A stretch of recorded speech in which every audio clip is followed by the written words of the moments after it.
Kate Morgan stepped off the transport shuttle and immediately felt every pair of eyes in the docking bay turn toward her. The metal floor beneath her boots seemed to vibrate with the weight of creatures twice her size. Titan Station stretched out before her like a massive steel cathedral, its corridors wide enough to accommodate beings she had only seen in training videos. A towering vegan warrior brushed past her, his scale green skin gleaming under the artificial lights. He stood nearly 8 feet tall, with arms like tree trunks and claws that could slice through steel. He glanced down at Kate with golden eyes and let out what sounded like a snore of amusement. Behind him, 3 more vegans followed, their heavy footsteps echoing through the bay. Kate adjusted her standard-issue duffel bag on her shoulder and tried to look confident. She was one of only 3 humans accepted into the Galactic Defense Academy this year. Out of thousands who applied from Earth, she had somehow made it. But standing here now, surrounded by aliens who looked like they could bench press a hover car, she wondered if the selection committee had made a mistake. The orientation hall buzzed with different languages and clicking sounds. Kate found herself seated between a group of Altans whose pale blue skins seemed to shimmer as they communicated without speaking.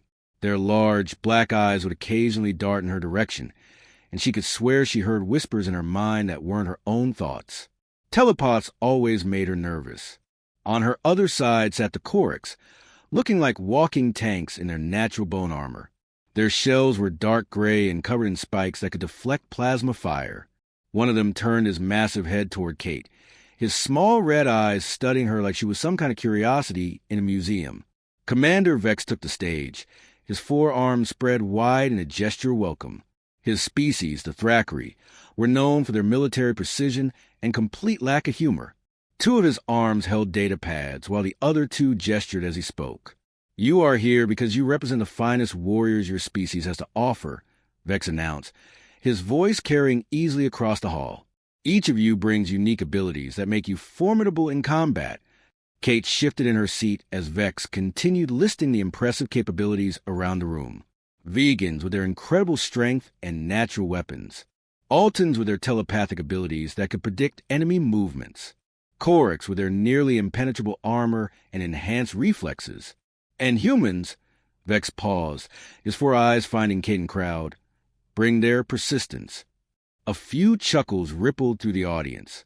Kate felt her cheeks burn red. The first week of training was a disaster. Combat simulations pit cadets against holographic enemies in various scenarios. Kate watched her classmates tear through challenges that left her struggling just to survive. During hand-to-hand combat trials, a vegan named Tor grabbed Kate by the arm and effortlessly tossed her across the training mat. She hit the padded wall with a thud that knocked the wind out of her lungs. As she struggled to get up, she heard Tor tell his friends, "I thought humans were supposed to be dangerous." This one breaks like glass. The telepathic combat scenarios were even worse. While Altans could sense attacks before they came and react accordingly, Kate found herself constantly caught off guard by holographic enemies she never saw coming. Her response times were slow, her tactics predictable, and her scores consistently ranked at the bottom of the class. Weapons training offered no relief. The standard plasma rifles were designed for beings with enhanced strength. Kate could barely lift the heavy weapons, let alone aim them accurately while moving. The recoil from energy weapons designed for Chorix knocked her backward, and the precision instruments calibrated for Altan telepathic guidance were useless in her hands. Each night, Kate returned to her small quarters exhausted and bruised. Through the thin walls, she could hear her alien classmates discussing the day's training. Their conversations often included comments about the weak human and questions about why someone so obviously unfit for military service had been admitted to the academy. Commander Vex noticed her poor performance quickly. After a particularly bad showing in an urban warfare simulation, where Kate had been eliminated within the first 2 minutes, he approached her with obvious disappointment. "Cadet Morgan," he said, his voice flat and emotionless, "your combat scores are unacceptable. Until you can prove you belong here, you will be assigned to waste management duties." The assignment felt like a public announcement of her failure. While her classmates attended advanced tactical courses and weapon specialization training, Kate spent her days emptying trash containers and cleaning recycling units throughout the station. Alien cadets would pass her in the corridors, some offering sympathetic looks, others barely acknowledging her existence. The worst part was the whispered conversations she couldn't quite avoid hearing. "Humans don't belong here," became a common refrain. "They're too soft for real military work." Some questioned whether humans were actually predators at all, or just scavengers who got lucky with technology. Kate began to wonder if they were right. The emergency alarm pierced through the Academy's corridors at 0347 hours, jolting Kate awake in her small quarters. Red warning lights flashed outside her window as she quickly dressed in her cadet uniform. This wasn't a drill. The urgent tone and the way instructors were barking orders through the communication system made that clear. Kate hurried to the main briefing hall, along with dozens of other cadets. Commander Vex stood at the center podium, his forearms working frantically across multiple control panels. Behind him, a massive holographic display showed a space station spinning slowly against a backdrop of a green and brown planet. "We have received a code-red distress signal from Research Station Omega-7, Vex announced, his usually calm voice carrying an edge of concern. The station was conducting biological studies on Omega Prime's ecosystem. Approximately 6 hours ago, all communication ceased. The hologram zoomed in on the research station. Kate could see blast marks on the outer hull and what looked like torn metal plating. Several sections of the station appeared to be completely dark, with no signs of power or life support. Automated systems indicate that containment protocols were breached in Laboratory Section C. Vex continued. We believe Subject Alpha has escaped confinement. A collective intake of breath swept through the assembled cadets. Even Kate, who had spent most of her time cleaning waste units rather than attending advanced xenobiology classes, knew about Subject Alpha. The creature had become something of a legend among military circles throughout the galaxy.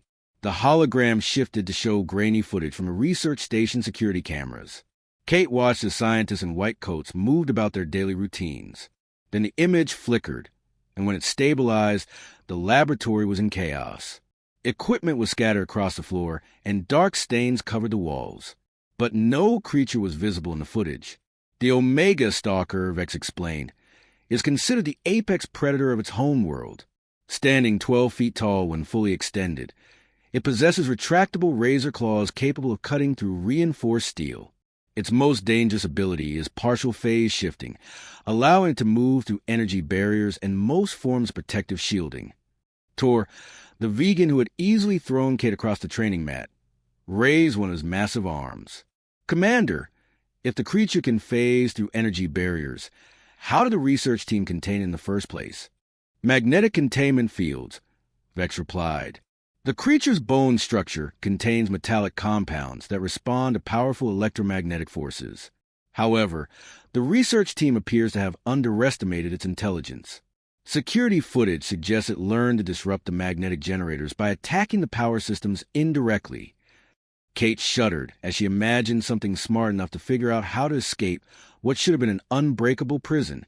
Most predators she had studied were driven by instinct, but this creature seemed to possess a frightening level of strategic thinking. Initial rescue attempts have failed. Vex continued grimly. 3 separate teams have been sent to evacuate survivors and contain the threat. None have returned. The last communication from Rescue Team Delta indicated they were being systematically hunted. Their final transmission contained only screaming. The briefing hall fell silent. Kate noticed even the usually confident Chorix shifting uncomfortably in their seats. Their natural armor might be nearly impenetrable, but something that could hunt trained military personnel was clearly beyond anything they had faced in training. However, Vex's voice took on a more determined tone. We cannot abandon potential survivors. The research station safe rooms are designed to protect personnel for up to 72 hours. We have approximately 18 hours remaining before life support in those areas fails completely. The holographic display showed the interior layout of the research station. Kate could see several areas marked in green, presumably the safe rooms where survivors might still be hiding. But the path to reach them wound through sections of the station marked in ominous red. I am calling for volunteers for Emergency Rescue Mission Omega, Vex announced. This will be extremely dangerous. The creature has already proven capable of defeating our best-trained rescue specialists. Only our top-performing cadets should consider volunteering. Hands shot up around the room. Tor volunteered immediately, flexing his massive arms as if eager to test his strength against a legendary predator. The Alton telepaths conferred briefly among themselves before several raised their hands, apparently confident that their mental abilities would give them an advantage. Even some of the younger Korks volunteered, their pride preventing them from backing down from such a challenge. Kate started to raise her hand, but caught herself. She wasn't a top performer. She was barely passing her basic courses and spent most of her time on cleaning duty. Commander Vex had made it clear that only the best should volunteer. Excellent, Vex said, noting the volunteers. Cadets Tor, Zira, Nash, and Krell report to Equipment Base 7 for immediate deployment briefing. The rest of you will continue with standard training rotations.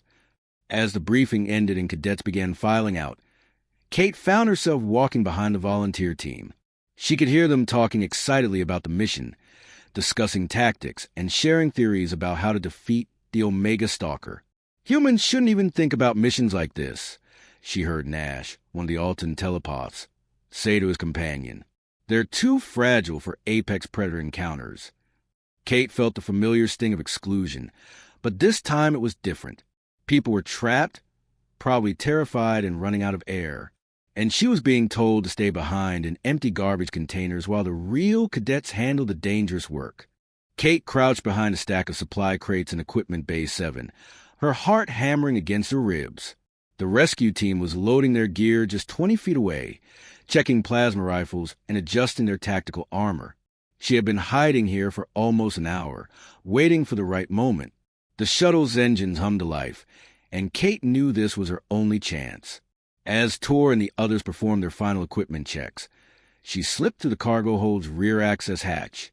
The space was cramped and filled with emergency medical supplies, but it was dark enough to hide in. She wedged herself between two medical containers just as she heard the team boarding.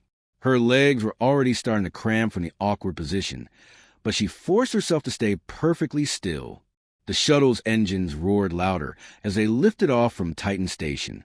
Estimated travel time to Research Station Omega 7 is 47 minutes, announced the shuttle's automated system. Kate tried to control her breathing as the reality of what she was doing hit her. She had no weapons, no armor, and no authorization to be here. If Commander Vex found out, she would probably be expelled from the academy. But the thought of people trapped and dying while she emptied trash containers had been unbearable. During the flight, she listened to the team's tactical discussions. Tor was convinced that brute force would work against the creature. Nothing can stand against vegan strength when properly applied, he boasted. This beast may have caught the others by surprise, but we're ready for it. Zura, the Alton telepath, disagreed. Physical strength is irrelevant if we can predict its movements. My people have faced apex predators before. Mental superiority always wins. Nash, another Alton, added, the creature is probably driven by simple predatory instincts. Once we understand its hunting patterns, we can trap it. Kate wanted to speak up, to tell them that everything she had learned about apex predators suggested they were wrong. But she remained hidden, knowing her presence would only cause problems. The shuttle docked with the research station with a metallic clang that echoed through the hull. Kate waited until she heard the team moving through the airlock before carefully emerging from her hiding spot. Her legs tingled with pins and needles as circulation returned. The research station felt wrong the moment she stepped inside. The air was too cold, and emergency lighting cast strange shadows along corridors. Worst of all was the smell, something metallic and sharp that made her nose wrinkle. Kate followed the rescue team at a distance, staying in the shadows as they moved deeper into the station. They were heading toward the safe rooms where survivors might still be hiding. But to get there, they had to pass through Laboratory Section C, where the creature had first escaped. The laboratory was a disaster zone. Overturned tables and shattered equipment littered the floor. Deep claw marks scored the metal walls, and several sections of the ceiling had been torn away completely. But what struck Kate most was how methodical the destruction looked. This wasn't random animal rage. Someone had deliberately disabled every piece of equipment in a specific order. Tor kicked aside a broken computer terminal. Looks like the beast just went crazy and destroyed everything, he said dismissively. But Kate could see the pattern. The creature had targeted the magnetic containment generators first, then the communication systems, then the automated defenses. It had planned its escape carefully. A low, growling sound echoed from somewhere deeper in the laboratory. The rescue team immediately raised their weapons, forming a defensive circle. Kate pressed herself against the damaged wall panel, trying to stay out of sight. The Omega Stalker appeared without warning, seeming to materialize from the shadows themselves. Kate's breath caught in her throat as she got her first clear look at the creature. It was even more terrifying than the training videos had shown. The beast stood on its hind legs, reaching nearly to the laboratory ceiling. Its body was covered in dark scales that seemed to absorb the emergency lighting, making it difficult to focus on. 6 glowing eyes arranged in 2 rows across its elongated head tracked the rescue team's movements. But most frightening were its claws, curved razors extended from its hands like natural swords. "Open fire," Tor shouted. Plasma bolts filled the air, but the creature seemed to anticipate each shot. It moved with impossible speed, phasing partially through the energy blast before solidifying just long enough to strike back. Within seconds, it had scattered the rescue team across the laboratory. Zira tried to use her telepathic abilities to confuse the beast, but it showed no sign of being affected. If anything, her mental probes seemed to make it angrier. Nash attempted to predict its movements, but the creature's tactics were too complex for simple pattern recognition. Tor charged forward with battle cry, his massive fist swinging toward the creature's head. The stalker simply stepped to one side, letting the vegan's momentum carry him past, then raked its claws across his back. Tor's armor held, but the force of the blow sent him crashing into a wall. Krell, the Korok, tried to use his natural armor as protection while firing his weapon, but the creature's claws found the joints in his shell, forcing him to retreat behind an overturned table.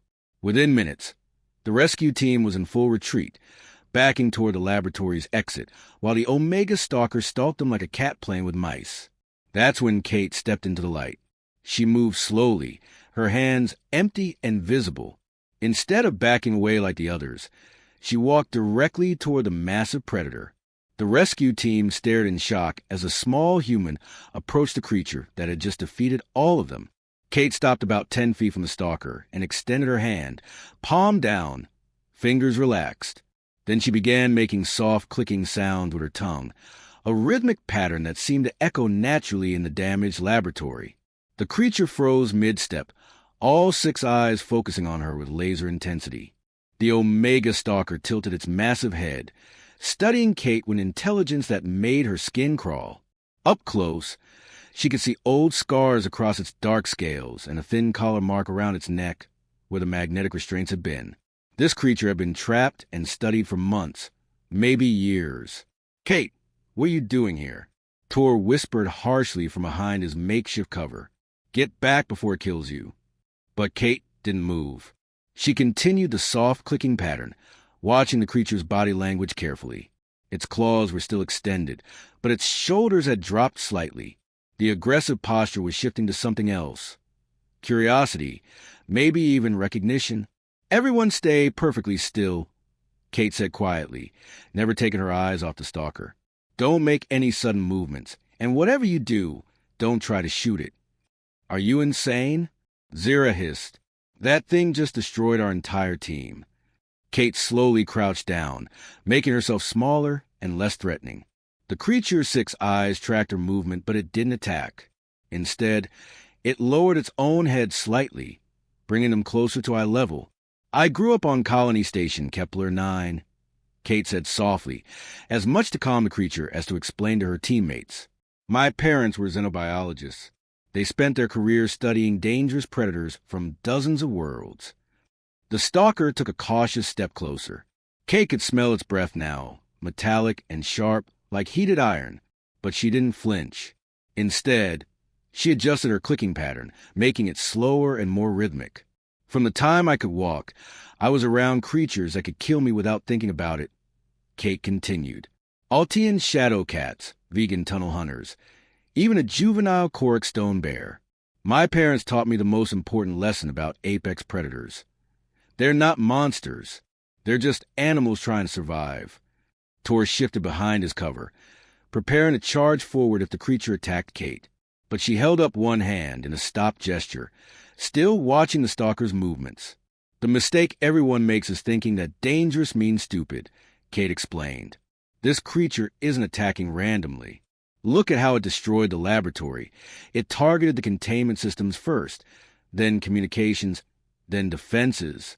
It planned its escape. The Omega Stalker was now close enough that Kate could see her reflection in its multiple eyes. The creature's breathing had become calmer, less aggressive. Its claws were still extended, but they were no longer pointed directly at her. "You've been studying it wrong," Kate said, finally addressing her teammates directly. "You approached it like it was your enemy, like something to be dominated or defeated. But this creature isn't evil, it's terrified." She slowly extended her hand again, this time turning her palm upward. The gesture was universal among pack animals, a sign of non-aggression, an offering. "My mother worked with Omega predators for 3 years," Kate said. "She told me that they're actually social creatures in the wild. They hunt in family groups and have complex communication patterns. This one has been isolated from its pack for who knows how long, trapped in a metal box and experimented on." The stalker leaned forward, its massive head hovering just inches from Kate's outstretched hand. She could feel its breath on her palm, warm and surprisingly gentle. "The clicking sounds I'm making, they're not random," Kate explained. "They're based on recordings my mother made of Omega Pack communication. I'm telling it that I'm not a threat, that I understand it's in pain, and that I want to help." Zira's telepathic abilities were apparently picking up something from the creature because her eyes widened in surprise. "Kate, I'm sensing sadness from it. Deep, overwhelming sadness." "How is that possible?" "Because it's not just an animal," Kate replied. "Omega stalkers mate for life. They raise their young together and mourn their dead. This creature was probably captured after watching its family get killed. It's not just angry, it's grieving."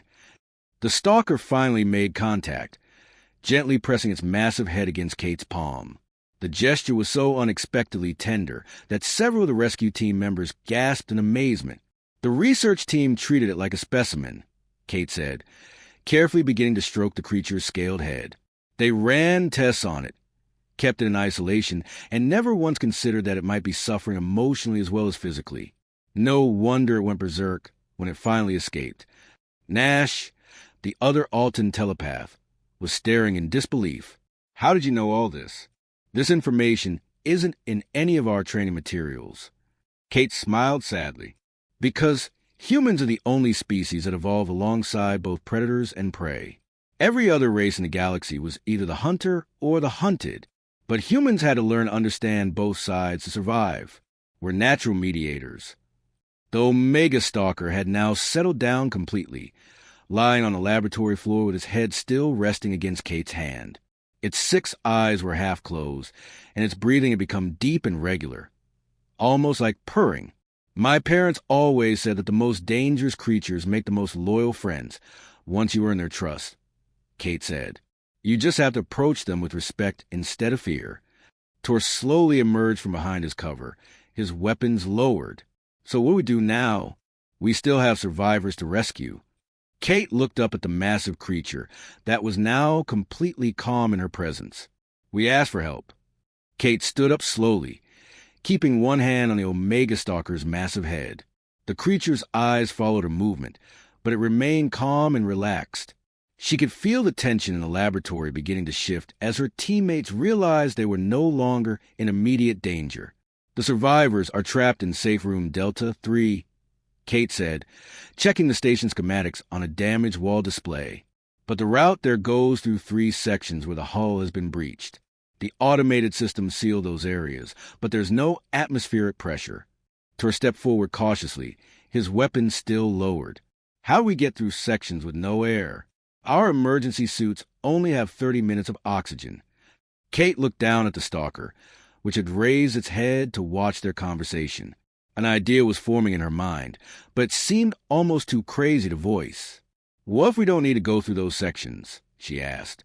"What if we go around them?" She knelt beside the creature, and began tracing patterns on a laboratory floor with her finger. The stalker watched intently as she drew a rough map of the station's layout. When she pointed to the sealed sections, the creature made a low rumbling sound that almost sounded like agreement. "You know another way, don't you?" Kate asked softly. "You've been exploring the station for hours. You know every corridor, every maintenance shaft, every way to move around without being detected." The Omega Stalker rose to its feet and walked over to a damaged wall panel. With surprising gentleness, it used one claw to pry open an access hatch that Kate hadn't even noticed. Behind it was a maintenance tunnel large enough for a person to crawl through. Maintenance tunnels, Zira breathed. It's been using the service corridors to move around the station undetected. That's how it avoided the security systems. Kate nodded. "And that's how we're going to reach the survivors." The rescue mission became unlike anything the Academy had ever recorded. The Omega Stalker led them through a maze of maintenance tunnels, air ducts, and service corridors that bypassed every damaged section of the station. The creature moved with perfect knowledge of the station's layout, stopping at critical points to ensure the humans could follow safely. When they encountered a collapsed tunnel, the Stalker used his incredible strength to carefully move debris without causing further cave-ins. When they reached areas where the tunnel was too narrow for the rescue team's equipment, the creature found alternative routes that Kate's teammates would never have discovered on their own. Most remarkably, when they finally reached Safe Room Delta 3, the Omega Stalker positioned itself as a guardian at the entrance, watching for any potential threats while the rescue team worked to extract the survivors. Kate found 12 research scientists huddled inside the safe room, their faces pale with terror and exhaustion. When they saw her emerge from a maintenance tunnel, followed by her alien teammates, several of them broke down crying with relief. "How did you get through?" asked Dr. Riley, the senior researcher. "The corridors are all sealed. We've been trapped here for almost 2 days. We had help," Kate said simply, glancing back toward where the stalker waited patiently in the corridor. The evacuation took 3 hours, with multiple trips back and forth through the maintenance tunnel system. The Omega Stalker accompanied every journey, ensuring their safety and helping navigate the complex route. Not once did the creature show any aggression toward the survivors, despite the fact that these were the same people who had kept it imprisoned for months. When the last survivor was safely aboard the rescue shuttle, Kate turned to face the stalker one final time. The creature had positioned itself at the station's docking bay entrance, as if it understood that this was goodbye. "Thank you," Kate said softly, placing her hand on the creature's head one last time. "I'm sorry for what they did to you. You deserve better." The stalker's 6 eyes seemed to shimmer, and it made a sound Kate had never heard before, a low, melodic hum that reminded her of a lullaby her mother used to sing. Then it turned and disappeared back into the depths of the research station, presumably to find its own way home to Omega Prime. Word of the rescue mission spread through Titan Station within hours of their return. The impossible story of a human cadet befriending an apex predator that had killed trained military personnel seemed too fantastic to believe, but the security footage from the research station and testimony from the survivors made denial impossible. Commander Vex called Kate to his office the day after their return. She expected to be disciplined for stowing away on an unauthorized mission. Instead, she found him studying her personnel file with what looked like genuine curiosity. "Cadet Morgan," he said, "I owe you an apology. And more importantly, the Academy owes you a debt of gratitude." Kate stood at attention, unsure how to respond.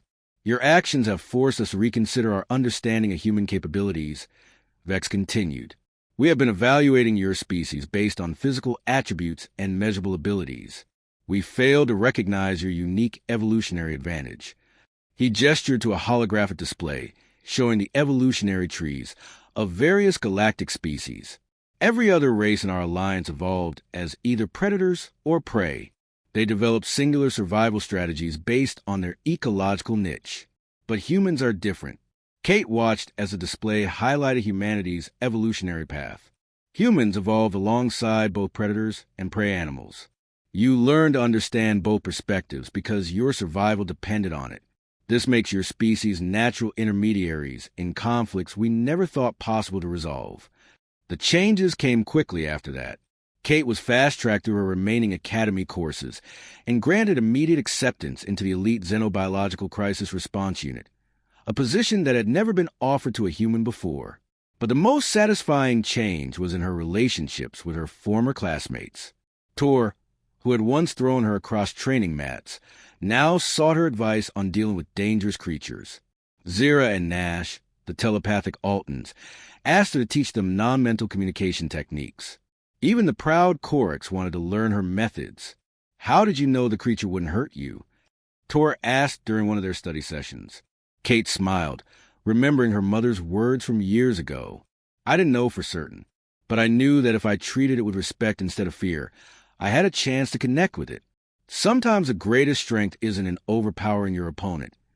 It's in understanding them completely.